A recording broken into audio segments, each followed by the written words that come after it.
There is nothing wrong with your internet. Do not attempt to adjust your settings. We are controlling the podcast. We control the squealing and the screams. We can make your heart flutter, your eyes blur from tears, or sharpen your mind to crystal clarity. For the next hour, sit back. We are in control of what you hear. We repeat, there is nothing wrong with your settings. You are about to experience the awe and mystery known as the female mind. You are now entering the Fangirl Zone.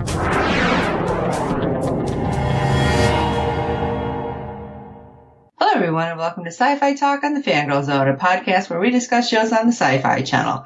I'm Sean Fangirl S. And I'm Steve, and tonight we'll be discussing episode 11 of season 4 of The Magicians.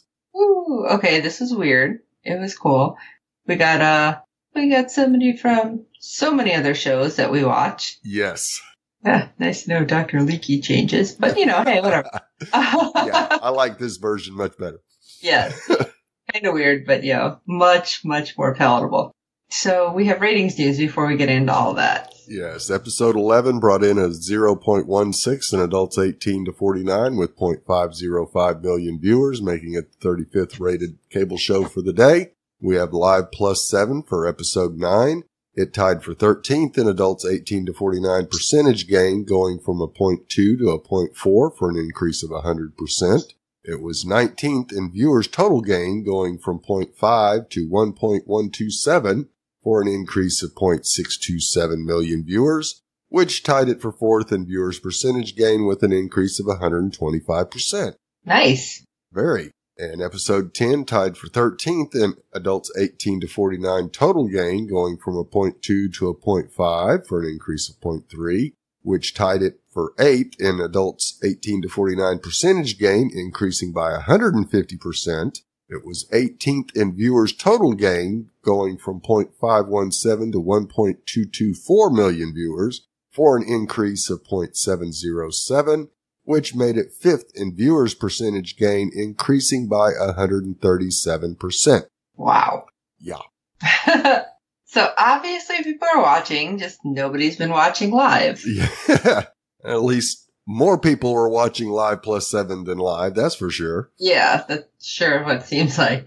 And it may have something to do with synopsis, like this one, for episode 11, The 411. The gang talks to a book. Tick threatens to drink some water. Really? You guys are killing me. Yeah. Alright. Let's start with, it's like Team Apartment right now. Team Break Bills. The 411 begins with Margot back at Marina's place, which apparently is their place now. I love it because she's recounting her quest in the desert with the axes. And we come up with, that's when I told the foreskin, welcome to the new desert order. It's gonna suck for you. And she introduces her axes, Sorrow and Sorrow. Margot, I love you. And then Julia walks in, hey, what's the deal with the axes? Well, let me tell you the story again. And she did it the same, a little less enthusiastic, but, she thought she was funny, of course. Welcome to the new desert order. And then Penny comes in. Hey, what's with the axes? It's like a really bad version of Groundhog's Day. Yes. And then she's just getting kind of irritated, and she's like, fine, I'll tell it again. And then Alice comes in, and she's like, you know what? What do you guys take it? I'm done. I'm going to go get a smoothie. And I thought that was funny because she's like all excited, like, yeah, look what I did. And it's like, damn it, I'm tired of the story now. Right. I felt like that was one of them that she would have recounted over and over and over again. Oh, yeah. I could see her telling her grandchildren this story a million times. Oh, but yeah, apparently she got tired of it real fast. But they're trying to figure out if these bottles can possibly hold the monster. It's like, well, I guess. Alice pops up with, if there's an incorporate bond, the bottles could, strengthen them and maybe help hold them, like a paperweight. Well, that was Penny's 2 cents. It's like, yeah, that's great, but who can do one strong enough? Well, Alice is like, well, Mayakovsky was under one for years. down at Breakville South. Yes. So we're getting a little bit more information. So she just pops on over to see Ding Fog. I love how she's just going everywhere, just like, whatever, nobody's going to see me. Right. Well, Fog does see her and explains that he can't cast that spell. Or he can, I'm sorry. But he didn't write it. Mayakovsky wrote it. And you really need somebody who writes really good in corporate bonds. Why would he do one? That doesn't make sense to me. Why would he do one that would hold him? I think it was because of some of the stuff Mayakovsky was doing with the students at Breakbills. Remember, he did have that one little... the tryst. Yeah. It wasn't just one, but yeah. Yeah, I think that is why Fog cast it and pinned him to Breakbills South, so he couldn't do that type of stuff anymore. That makes sense. And, hey, wait a second. Last we seen Mayakovsky, he was a bear. Very true. No longer, because when magic returned, he became human. Or no, he became human when magic disappeared, and then when magic returned, he went to Breakville South, where the first years go. But when magic was super limited, apparently some of the first years didn't make it there. Right. That's kind of messed up. Very. I mean, come on. They know what they do. That doesn't make sense for them to cut it off, but I'm guessing that's a bridge we'll come to. Right. Can't you see riding on one of those giant eagles and then having it just disappear from underneath you and you falling to your death into the ocean? All right. Yeah, because they were not a good look. No, but they were all turned into geese. Right. And that's just messed up. Yeah. I feel bad for the first years. We hardly knew you. Oh, wait, we didn't know you. Yeah.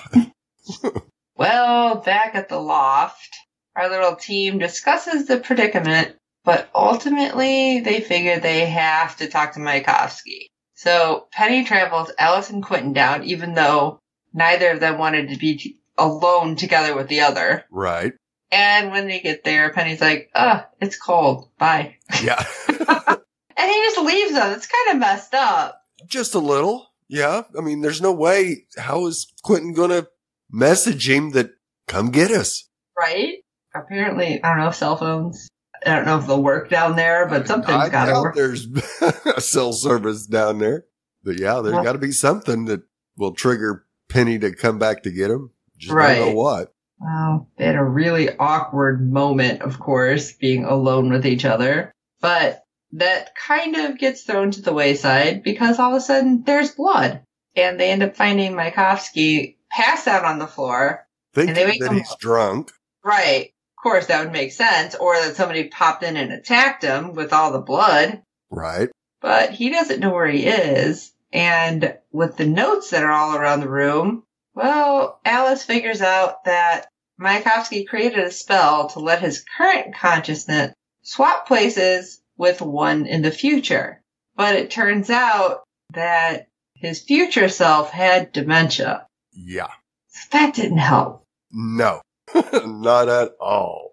But more than likely it was a mistake because a few numbers were inverted and there's no way to reverse it. So great. Now what?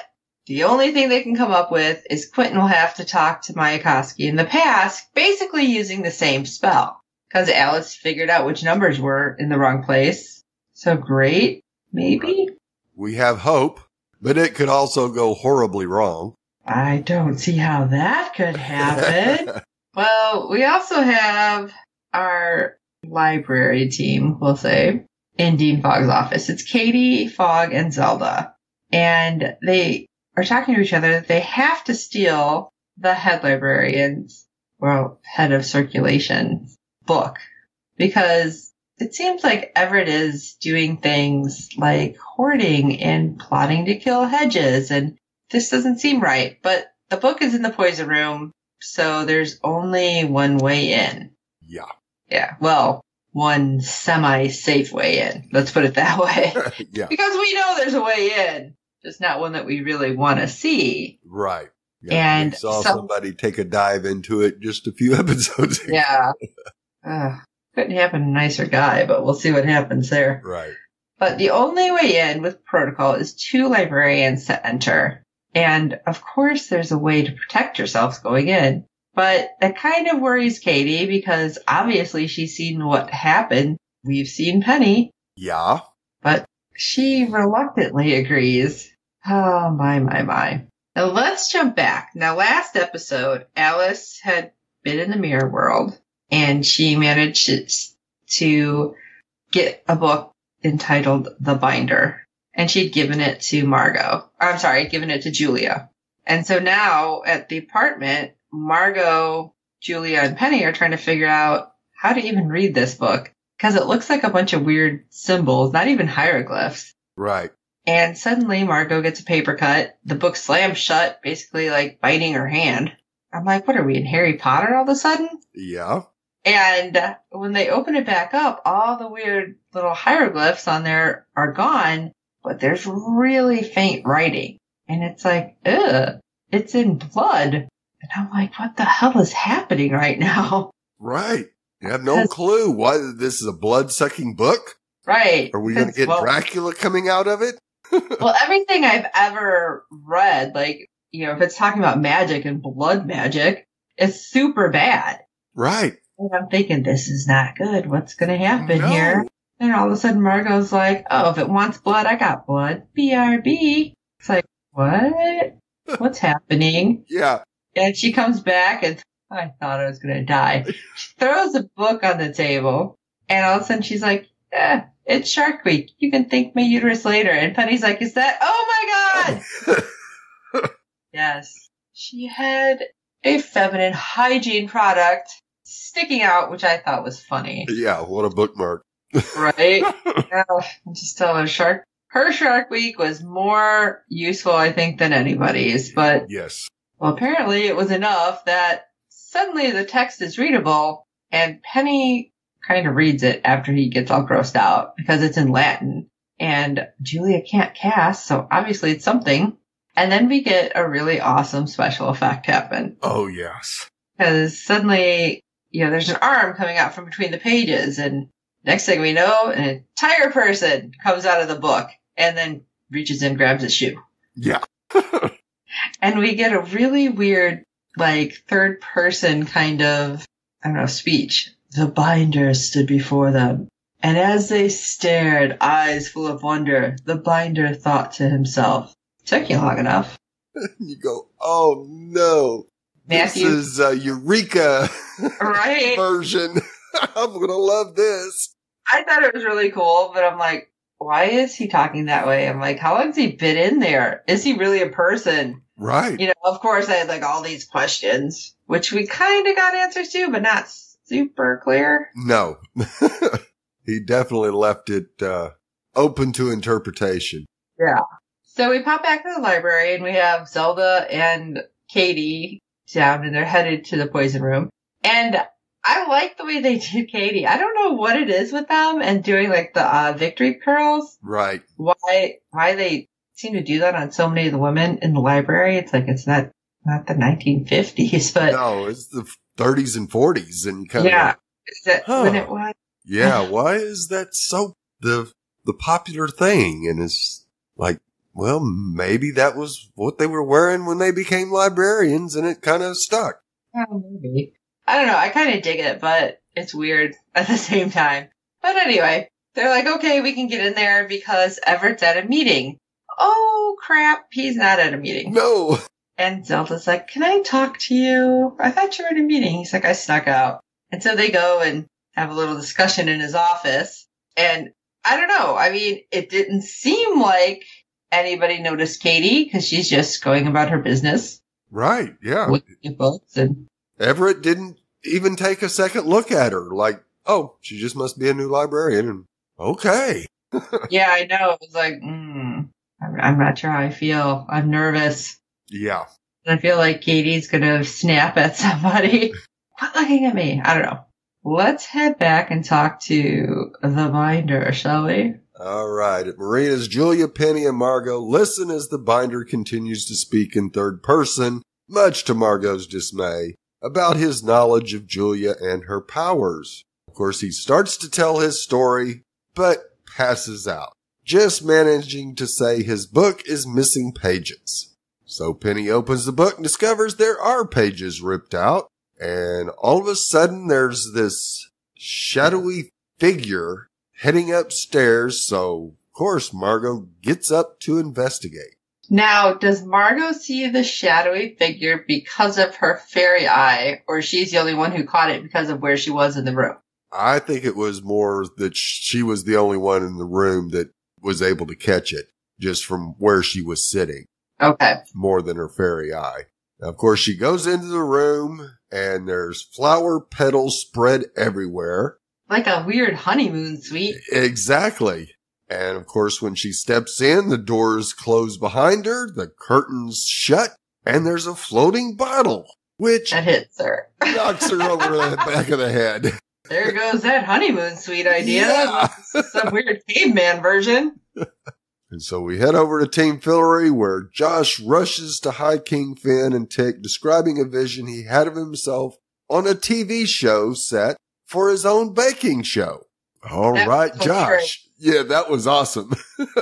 And Tick and Finn believe that the winds of fate arrived early, in addition to several other odd happenings. And Josh concludes that there's something wrong with Fillory's ecosystem. Something's got to be wrong in Fillory. There's no doubt about that.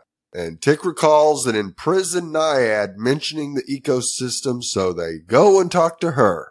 Yeah, she didn't seem too happy. No. And Josh is just slightly terrified. Yeah, this naiad did not look friendly. I love it. Anybody else get like a Ring Grudge vibe happening? And I love Tick just like, what do you expect? She's a naiad. It's like, obviously things in books where we're from do not say that naiads are creepy, crazy looking people. Right. She finally agrees to explain that the problems are due to the 13th, who tried to capture naiads and dam the water, but refuses to say any more. Even though Tick was really getting into throwing holy water on her. So we head back to the South Pole and find Alice and Quentin reviews the details of sending him to his earlier self's body, with Alice giving him a lecture over the importance of Q not doing anything to affect the future. Yeah, like Q's really going to do something like that. Right? Sure, no big deal. Mildly annoyed with her, he steps onto the table and casts the spell. So present Q is sent to the past self, while past Q inhabits his current body. This can only go wrong in so many ways. So present Q is dressing in his room at Breakbill South when Alice enters his room and kisses him, climbing on top of him and stripping. What was this about, not wanting to be there with him? Yeah. Of course, he pushes her away and quickly leaves under the excuse of forgetting condoms, which we see are lying on the nightstand. We check in on past Quentin in present Q's body, and he questions present Alice over why he is suddenly in the lab. She thought quick, though. Yeah, there's no more magic left for her to cast her spell, so she hastily tells him that Mayakovsky transported them to the lab for tests. And spotting ropes, she tells him they must tie all the ropes into knots. He complies and kisses her on the head as they begin. And you go, okay, how are these two going to handle this? We cut back to the team library, who we see Zelda and Katie stuck in the library and calling Fogg for help. So to create a distraction, he goes into a class of first years and proceeds to cast a cloaking spell, which of course is something that the library does not allow. In other words, create a distraction. Right. I love that he does it just drunk off his ass, too. Right. Yeah. Oh, yeah. Oh, yeah. Of course, Zelda and Everett discuss the librarian's perfume in his office as another one arrives to inform Everett of Fogg's rule breaking. Zelda takes the poison room key before exiting the office.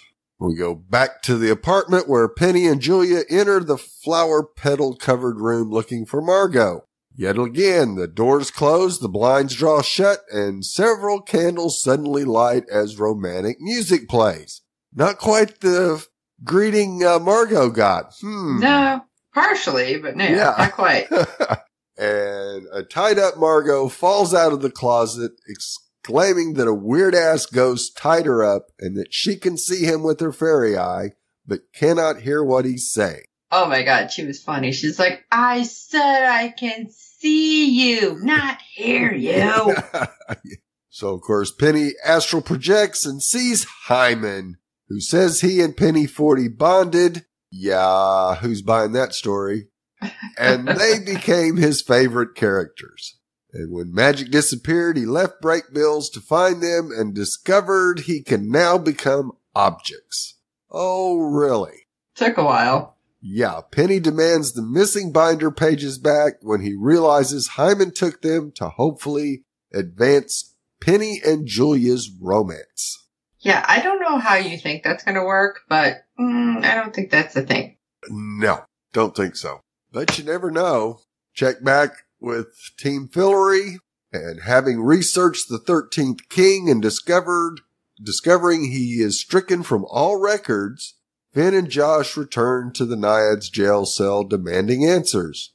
And here we get to see Tick torturing her with the holy water, which was hilarious. They actually had to stop him several times. Tick was just going to town. Yeah, then Tick's just like, this is good. She's like, Yeah.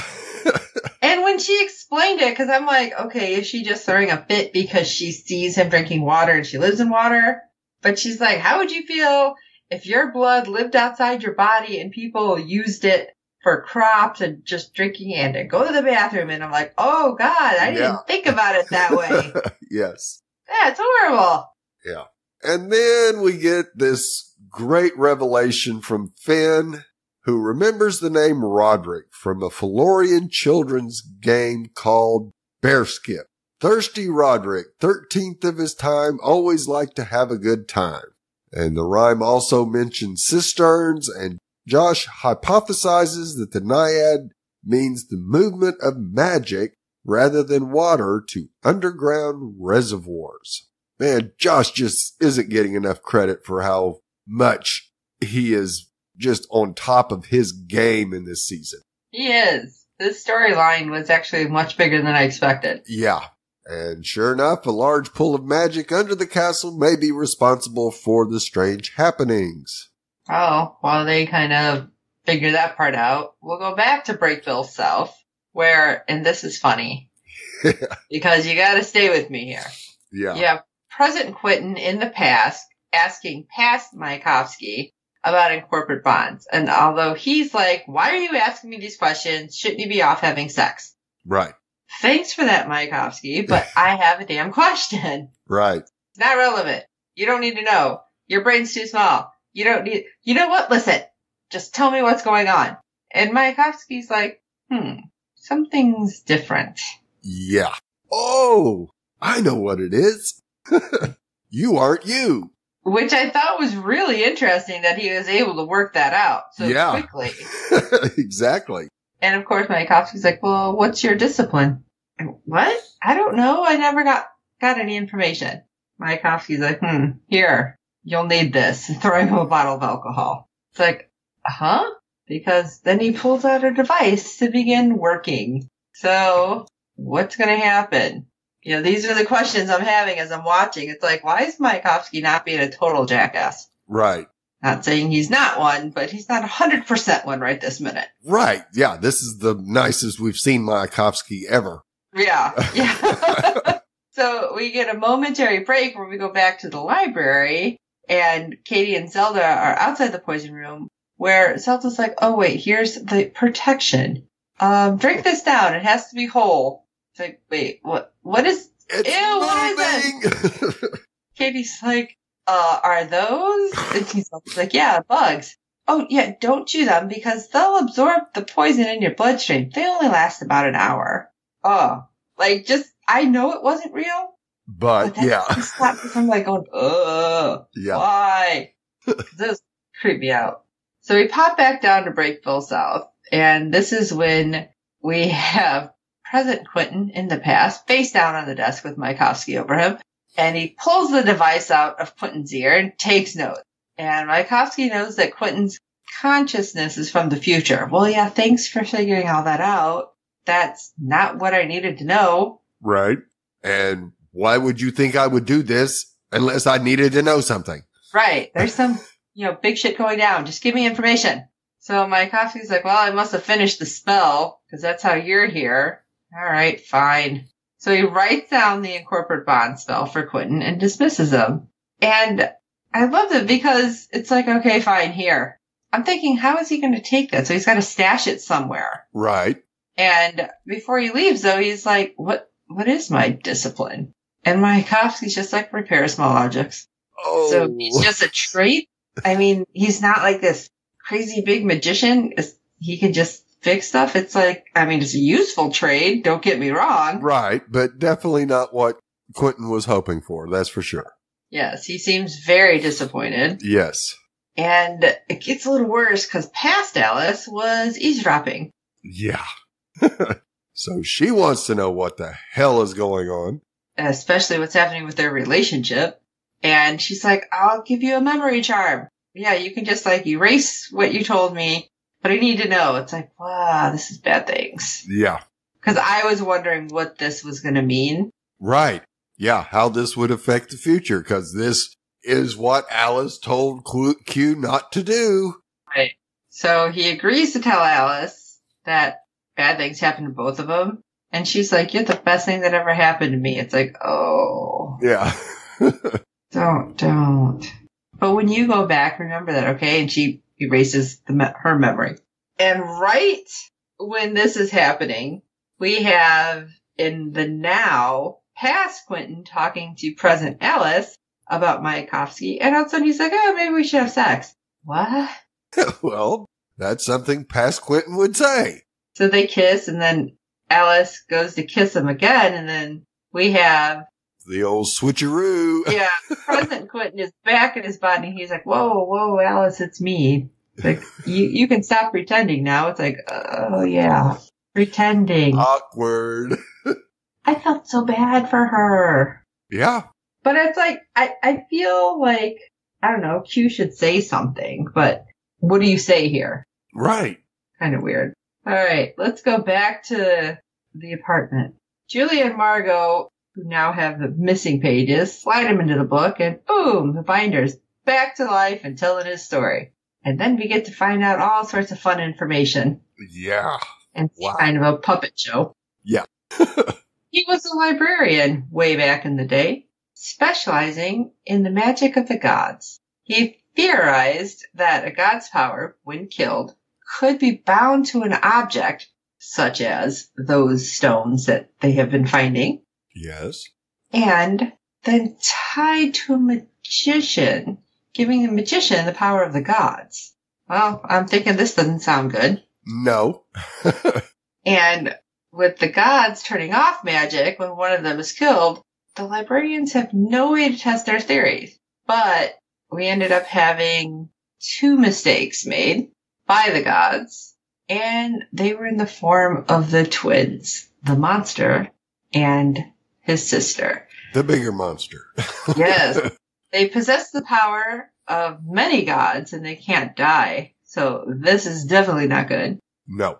So the library had moved forward with their experiments on the older female sibling, and the boy, who is possessing Elliot, was left behind all alone.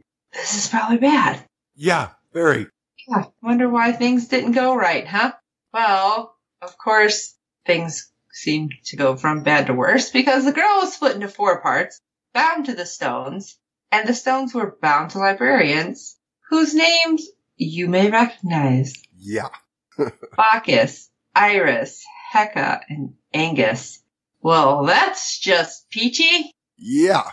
We just created 4 new gods there. And what a group they were. Right? But once it was all done, the new gods feared the binder's knowledge and turned him into a book. Great. A librarian read the binder's book and decided to hide it in the mirror world so this could not be done again. Right. Instead of hiding it in the poison room, he hid it in the mirror room. Yes. Because I'm sure nobody will ever find it here. Right. Well, not quite. he did hear of Julia's predicament and tells her that he can take her in either direction. And she's like, say what? Yeah, huh? Yes, you can become a mortal or you can become a goddess again. After you get your answers, you can burn his book so nobody could ever use it again, especially not use it against him. Right. Which I totally get that, but then I'm kind of like, wait a second. Why does he want the book burned? What's in there? What more information is in there? I'm, of course, skeptical because, well, I've seen way too much Doctor Who. Yeah. But I don't trust anything. While we're contemplating what's happening there, we go back to the poison room, and Katie ends up finding Everett's book. And Zelda apparently was taught to speed read because that's a perk of being a librarian. Oh, absolutely. She just So- flies through that. Yeah, it was really impressive. She's just like, zip, okay. Yeah, by the way, Everett's hoarding magic, and he wants to become a god. And he'll succeed according to the book. What? Yeah. Well, this is all for naught? What's going on? Right. And then, of course, one person we figured we would never, ever, ever see again pops his face back up. Oh, no, not yet. Oh, well, yeah, you're right. I had to think about that. Yeah, it wasn't until they got back to the door and couldn't get out. So it turns out, yes, Katie and Zelda are hurrying back to the door. Katie's like, is it weird that I taste chocolate? And Zelda's like, oh no, the more poison that you absorb, the taste changes. When you taste mint, we're in real trouble. And of course, they get to the top of the stairs, discover the door's locked from the outside. Yeah. And then Katie's like, I taste mint. Great. That's all we know that happened with this group. Right. That's not good. No, you cannot kill off Katie yet. No, I'm not ready for this. No. Now, we have our team in Fillory who are in a hallway playing a game, apparently, because the hallway of the castle floor is identical to a bear skip board, and Fen, Tick, and Josh are playing, and Fen is just super excited. Tick's like, why aren't you listening to anything, Josh? And Josh is like, what do I do? Oh, you get the berry, and then you get to exclaim, honey or die. So he does. It's like, okay, honey or die, yay. And the door opens. He's like, what? Yeah. Where could this possibly lead? You have a stairwell going up and down. Well, the only way to know is to go in. Yep. And off they go. And again, that's the end of their story for this episode. Not stressful at all. No. And Team Binder, we have Julia and Penny discussing her options, running through a pro and con list of each choice. Of course, Julia kisses Penny, hinting that they could try a relationship if she was human. And of course, as they make out, Darth Elliot suddenly appears. Oh, this is, I'm sure, nothing but good.